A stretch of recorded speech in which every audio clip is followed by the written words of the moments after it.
అందరు నమస్తే. VTV voice worthy ఛానల్‌కు స్వాగతం. మనతో మన స్టూడియోలో ప్రముఖ ఆధ్యాత్మికవేత్త అయినటువంటి ప్రొఫెసర్ డాక్టర్ ముర్లపూడి సత్యనారాయణ మూర్తి గారు ఉన్నారు. ఆయన ద్వారా కొన్ని విషయాలు తెలుసుకుందాం. నమస్తే గురుగారు. నమస్కారం మా సంతోష్ గారు. గురుగారు, కేంద్రం అయితే యుద్ధం ఎప్పుడైతే స్టార్ట్ అయిందో, ఇరాన్, అమెరికా, ఇజ్రాయెల్ యుద్ధం ఎప్పుడైతే స్టార్ట్ అయిందో అప్పటి నుంచి కూడా చెప్తూనే వస్తుంది.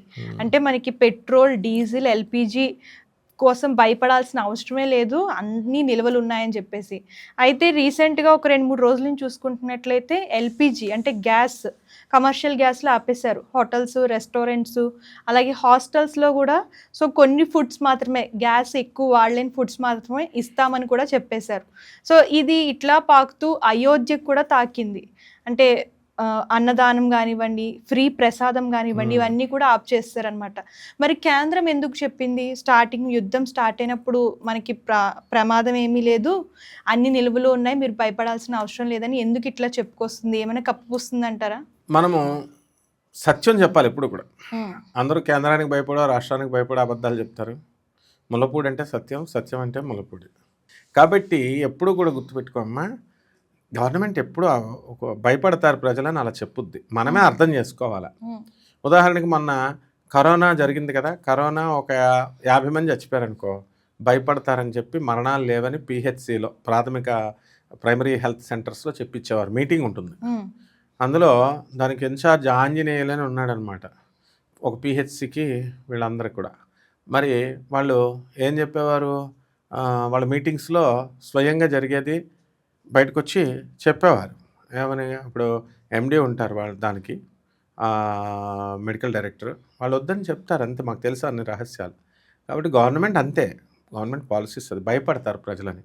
కాబట్టి ఎట్టి పరిస్థితుల్లో కూడా కేంద్రము మొట్టమొదట భయపడకూడదు అనే ఉద్దేశంతో చెప్పింది.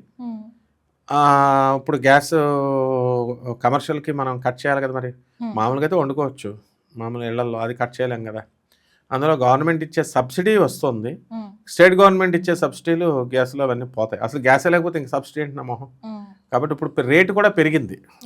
మొన్న మధ్య ఒక సిలిండర్కి 100 రూపాయల పైన, 60 రూపాయలు అయితే నార్మల్ సిలిండర్, కమర్షియల్ అయితే 100 రూపాయల పైన పెరిగింది.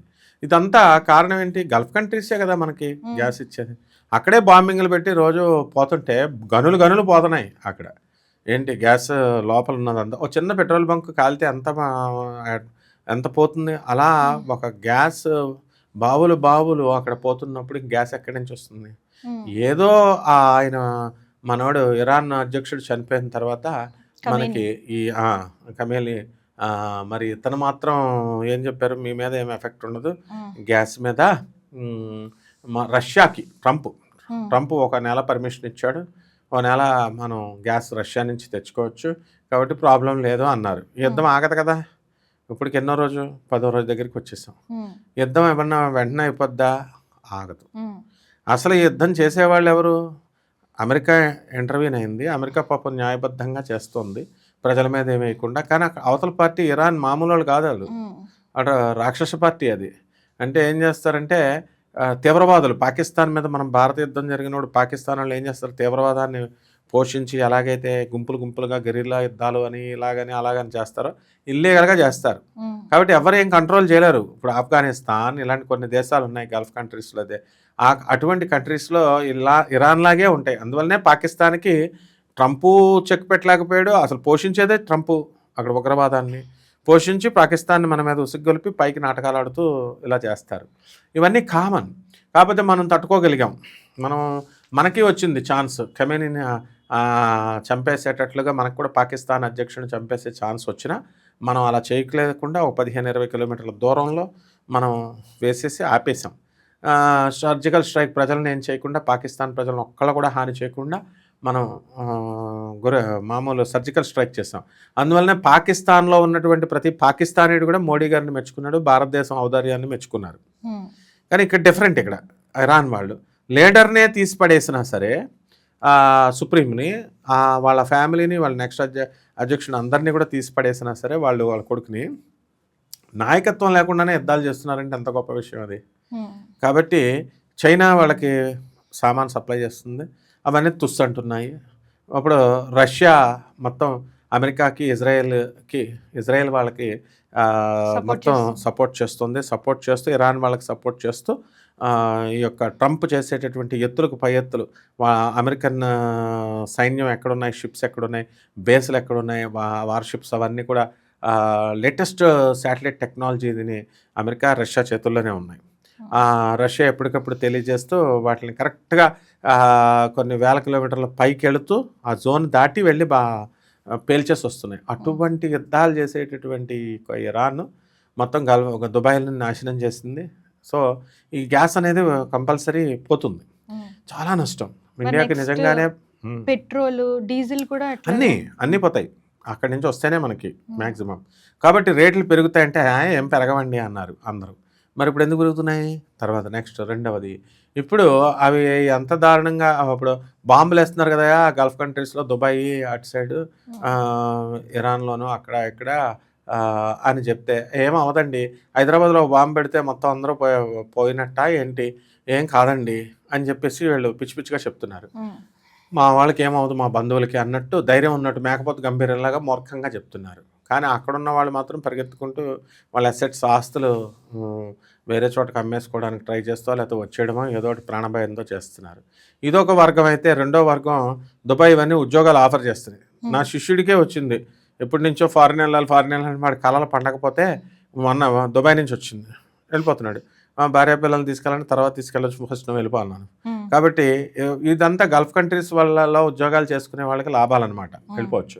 అయితే ఇది మాత్రం గ్యాస్ ప్రధానమంత్రి కాదు కదా, రాష్ట్రపతి చెప్పినా ఎవరు చెప్పినా వాళ్ళు ప్రజలు భయపడకుండా చెప్తారు, ఈ గ్యాస్ అనేటటువంటిది కొరత ఉంటుంది, అందువల్లనే హోటల్స్ కమర్షియల్స్కి ఇవ్వకుండా మొత్తం హోటళ్ళన్నీ మూసేయబడతాయి. ఈ విధంగా హోటళ్ళన్నీ మూసేయబడడం వల్ల కొన్ని లాభాలు కూడా ఉంటాయి. ఏంటంటే విస్తృతంగా హోటల్ బిజినెస్ చేస్తారు. ఇప్పుడు సైట్లు ఎలాగైతే కట్టేసి ఎక్కువ రేట్లు పెట్టేసి, విల్లాలు బిల్డర్లు ఎలాగైతే ఫ్లాట్లన్నీ విస్తృతంగా ఎక్కువ రేట్లకు పెట్టేస్తే, సాఫ్ట్వేర్ ఇంజనీర్లు ఎంత రేటు పెట్టినా పెట్టి కొనేసి దాన్ని మార్కెట్ని ఎలా పాడు చేసేసారు వాళ్ళే. ఎంత రేట్ అయినా కొనడం పాడు చేసేసి ఇప్పుడు స్థలాలు అమ్మడవట్లేదు, సైట్లు అమ్మడవట్లేదు. ఇంకొక రహస్యం కూడా చెప్తాను దీంతో పాటు, 7 సంవత్సరాల పాటు ఇప్పుడు ఫేమస్గా ఉన్నటువంటి కన్స్ట్రక్షన్స్ కంపెనీలు అన్నీ దుకాణం సర్దేస్తాయి. ఇవన్నీ పోతులూరు వీరబ్రహ్మేంద్ర స్వాముల వారు, నాస్ట్రాడమస్, వంగాబాబా గారు వీళ్ళందరూ చెప్పారు 7 సంవత్సరాల కట్టడాలు ఉండవు. వీళ్ళందరూ కూడా వేరే వేరే సాఫ్ట్వేర్ రంగంలో ఇప్పుడు పెద్ద పెద్ద సోకాల్డ్ కంపెనీస్ అన్నీ కూడా అంత పెద్ద కన్స్ట్రక్షన్స్ ఉండవు, సాఫ్ట్వేర్ కంపెనీలు పెట్టుకుంటున్నాయి, వేరే దేశాలకు పోతున్నారు. ఇక్కడ ఏంటంటే కేవలం మామూలు చిన్న చిన్న బిల్డింగ్స్ లాంటివి కడతారు, కన్స్ట్రక్షన్ అంతే. ఆ విధంగా ఈ గ్యాస్ ఏజెన్సీస్ ఇవన్నీ మూతపడిపోతాయి. ఇది 10 రోజుల్లో 5 రోజుల్లో అయ్యేది కాదు యుద్ధం, ఇంకా 3 నెలలు కొనసాగుతూనే ఉంటుంది. అటు ఇది పోతులూరు వీరబ్రహ్మేంద్ర స్వామి వారు చెప్పారు, కలిగాంతానికి దగ్గరకు వచ్చాం, 2025 నుంచే యుద్ధాలని చెప్పారు. 2025లో యుద్ధాలు జరిగినాయి. అంతకంటే ముందు కూడా ఉక్రెయిన్ రష్యా యుద్ధాలు సాగినాయి. ఇప్పుడు ఈ యొక్క అమెరికా ఇండైరెక్ట్గా వాడికి ఇజ్రాయెల్ చిన్న దేశమైనా చాలా మేధావుల దేశం అది. ఇందులో పుట్టినటువంటి ఐన్స్టీన్ దగ్గర నుంచి జీసస్ క్రైస్ట్ వరకు వీళ్ళంతా చాలా మేధావులు. అండ్ ఎక్కడా కూడా ఓడిపోయిన చరిత్ర లేదు వీళ్ళు. ఫస్ట్ వరల్డ్ వార్ నుంచి కనుక మనం చూసుకుంటే ఇజ్రాయెల్ యుద్ధాలు అంటే చాలా తెలివైన వాళ్ళు and very powerful and there very genius, చాలా తెలివైన వాళ్ళు. అందుకని ఎవరితో కొలాబరేషన్ చేసుకుని, ఎవరితో అయితే ఫ్రెండ్షిప్ చేసుకుని ఎల్ఈడి దేశాలన్నీ చాలా పవర్ఫుల్ అనమాట. కాబట్టి ఖచ్చితంగా ఈ యుద్ధం ఇప్పట్లో సాగదు, పెట్రోల్ పెరిగిపోద్ది విపరీతంగా, అండ్ కార్లు ఇవన్నీ మూతపడతాయి. కొంతమంది ఇదంతా కూడా రేట్లు బాగా పెరిగి ఉన్నవాడు, డబ్బు ఉన్నవాడే తిరుగుతాం అంటారనమాట.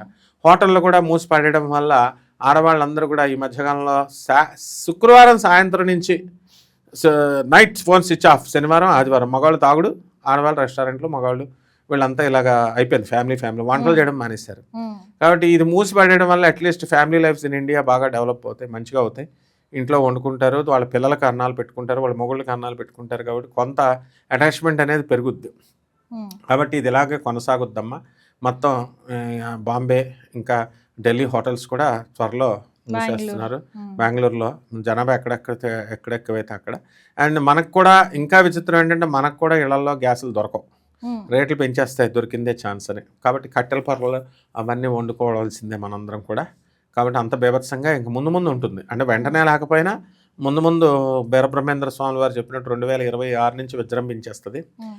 అంటే గతంలో మీరు ఇంటర్వ్యూలో చెప్పారు కదా, ఈ 2 దేశాలు యుద్ధమే కాకుండా ప్రపంచ దేశం అంటే మూడో ప్రపంచ యుద్ధంలా మారుతుంది అని చెప్పేసి. సో మీరన్నట్లే ఈ గల్ఫ్ కంట్రీస్ అలాగే ఇక్కడ ఇజ్రాయెల్ ఇవన్నీ కూడా యుద్ధంలో అంటే వీళ్ళ మాటలు, చర్చలు అండ్ గొడవలు కూడా స్టార్ట్ అయ్యాయి కదా. అవును, సో అంటే నిజంగానే ఇది మూడో ప్రపంచ యుద్ధం కింద మారే అవకాశం ఉందంటారా? 100% అవుద్ది. మూడో ప్రపంచ యుద్ధాలంటే అన్ని దేశాలు వచ్చేసి టేపు వచ్చేసి కొట్టేసుకోవడం ఒకేసారి అని కాదు, ఫేజుల వారీగా.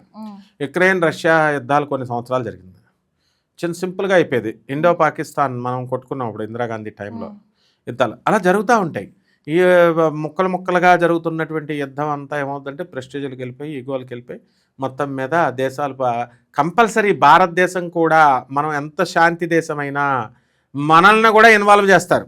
అతి దగ్గరలో ఉంది అది. మనం కూడా తప్పనిసరి పరిస్థితులు వెళ్ళాలి. చేయలేదా మోడీ గారు? మన శాంతి దేశం సర్జికల్ స్ట్రైక్ చేసామా లేదా? పాకిస్తాన్ మీద వార్ చేసామా లేదా? అలా మనం కూడా యుద్ధంలోకి దిగుతాం.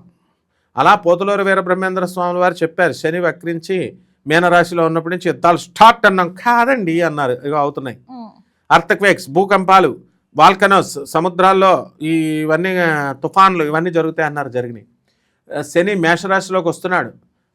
ఇంకా భయంకరమైనటువంటి యుద్ధాలు జరిగిపోతాయి రేపు 2.5 సంవత్సరాలు. ప్రపంచ వరల్డ్ వార్కి యుద్ధ పునాదులు పడిపోతాయి. అండ్ మూడవది శని వృషభ రాశిలోకి వస్తాడు. అప్పుడు వైరస్లు వచ్చేస్తాయి వీటి వల్ల. తర్వాత శని మిథున రాశిలోకి వస్తాడు, ఆనందనామ సంవత్సరం వచ్చేస్తోంది. అప్పుడు విపరీతంగా అస్సాం స్టేట్స్ నుంచి శని వృషభ రాశిలో ఉన్నప్పుడు ఇంకొక 5 సంవత్సరాల్లో ఈశాన్య దేశాల నుంచి, తూర్పు ఈశాన్య దేశాల నుంచి వైరస్లు వస్తాయి, కొన్ని కొత్త రకం రోగాలు వస్తాయి, కరోనా లాంటివి. ఆ తర్వాత 2000 ఇవన్నీ అయిపోయిన తర్వాత 7.5 సంవత్సరాలు దాటిన తర్వాత మనకు 2034 వచ్చేసరికి యుద్ధాలు ఇవన్నీ కూడా అయిపోయి ఆనందనామ సంవత్సరంలో సత్యయుగం స్టార్ట్ అవుతుంది. యుగ ధర్మాలు మారుతాయి, బుద్ధి వస్తాయి. ఇప్పుడు కొట్టుకున్న వాళ్ళందరికీ అణుయుద్ధాలు అంటున్నారు, ఎప్పుడో చూద్దాం అనుకుంటున్నారు. అణుయుద్ధాలు త్వరలోనే వేసేస్తారు, ఏమీ ఆపలేరు. ఇప్పుడు అమెరికా అగ్రదేశం కదా, ఆపొచ్చు కదా. అమెరికా చేస్తే రష్యా అడ్డొస్తాడు, రష్యా చేస్తే ఇంకొక దేశం అడ్డొస్తుంది. ఈ విధంగా అణువాయుధాలు ప్రయోగించకుండా ఎవరిని నిరోధించలేరు. ఐక్యరాజ్య సమితిని లెక్కే చేయడు అని ట్రంప్. ఇంకెలా ఆపుతారు వీళ్ళు యుద్ధాలు? కాబట్టి ఎట్టి పరిస్థితుల్లో ఇది మూడవ ప్రపంచ యుద్ధం జరగడం ఖాయం. జ్యోతిష శాస్త్రం అదే చెప్తుంది. అండ్ ఇవన్నీ ప్రజలకు కూడా, కామన్ ప్రజలకు కూడా తెలుసు. ముఖ్యంగా దేవాలయాలు కూడా ఇవన్నీ కూడా మూసేసుకుంటారు ఈ గ్యాసు దీనివల్ల. ఆ సెగ కూడా జరిగిందిగా. ఏమిటి, గ్యాస్ లేకపోవడం వల్ల ఏ గుడి మూసేశారు? మరి రీసెంట్లో అయోధ్య గుడి. నేను అస్తమానం వెళ్ళొస్తూ ఉంటాను అయోధ్య నగరానికి.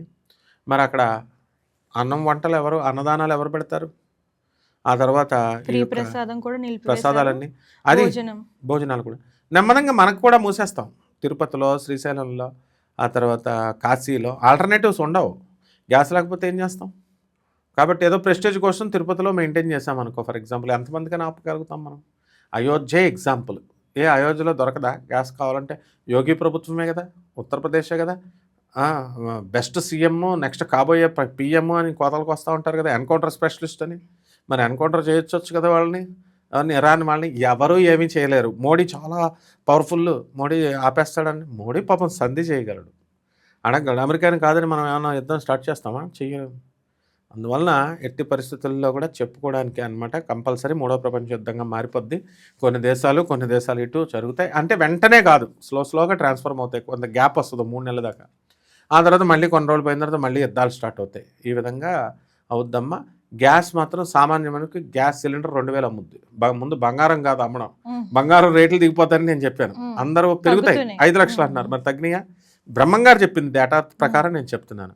బంగారం రేటు డౌన్ అయిపోద్ది.